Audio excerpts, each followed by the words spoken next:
Hi, this is Proof Weight Loss Surgery Works.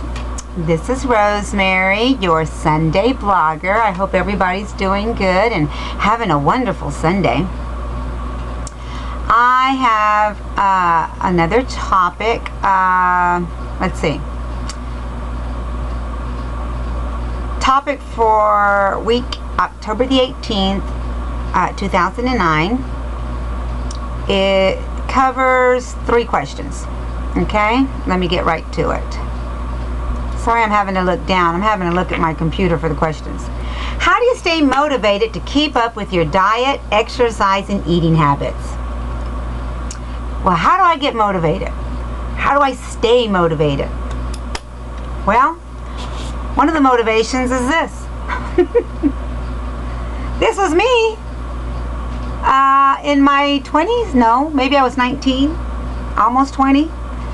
And I was getting bigger and bigger and bigger and bigger and bigger until I got to 447 pounds. And so my motivation is also my children. They're my motivation.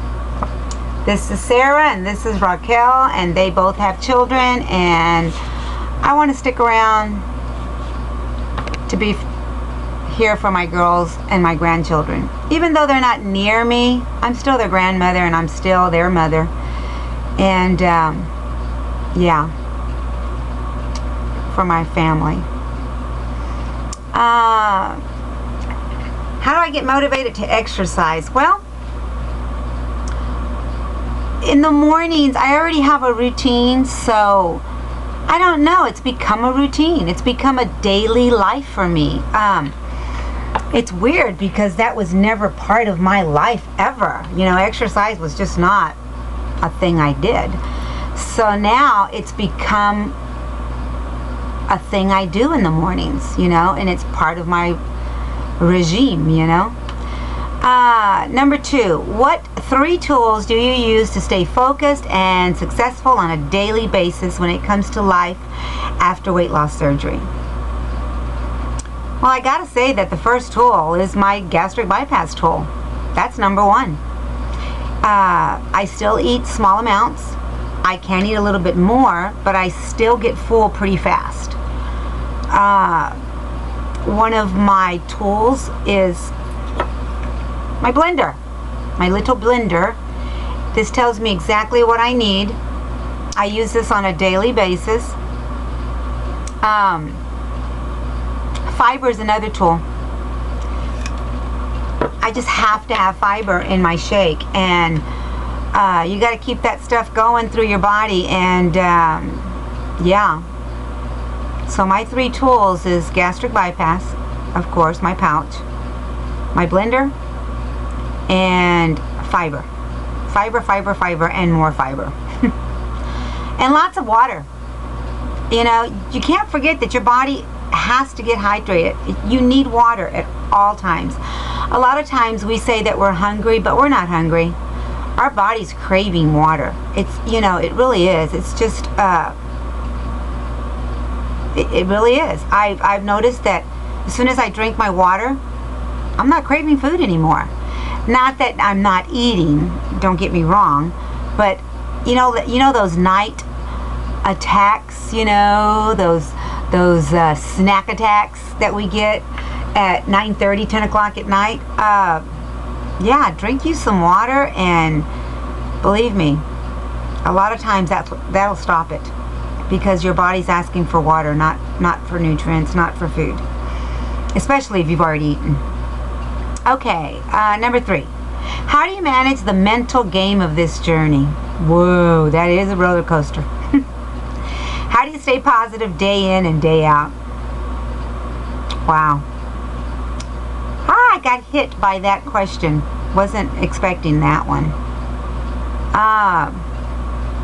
You know, I just did a video not too long ago.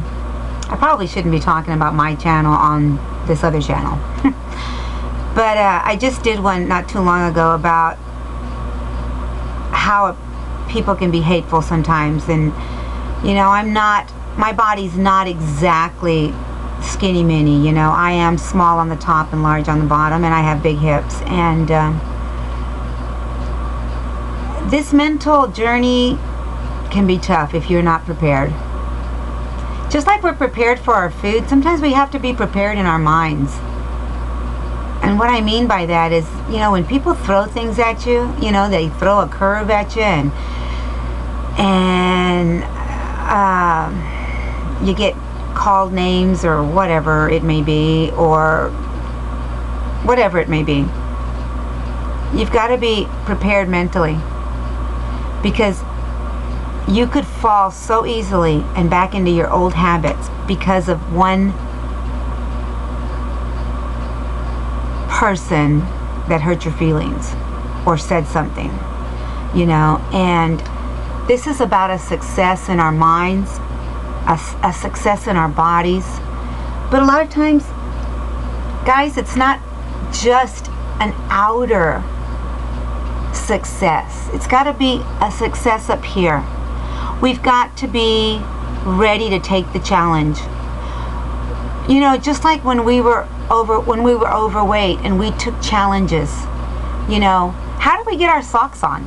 I know it sounds like I'm going way off base, but how did we get our socks on at 447 pounds? I mean, we somehow got them on. I don't know how exactly, but I somehow did it. I challenged myself every day to get them done, because I didn't want to ask my husband to help me or my children to help me, even though they did a lot of times. So just like we prepared when we were big, and you might have not been 447 pounds, you might have been 230, but there's always something that you couldn't have done and that you can do now, and whoa, it is a success. Well, we have to say that we are a success in our brains, in our minds, and keep repeating it to ourselves and believing it. I was thrown a curve this week, and I stayed positive, or I was kind of negative, but then I got back on track, and I started to stay positive again, because nobody can put you down. Nobody can flatten you down but you. If you allow somebody else to come in and flatten you and hurt you and make you feel like you are not a success,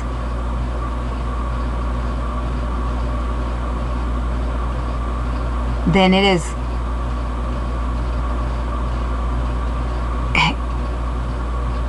a lost journey. But we're talking about a successful journey. And so mentally, we've got to be prepared. Mentally, we've got to know that we are not going to put candy in our mouth anymore. Mentally, we've got to be prepared. We are not putting junk in our bodies anymore.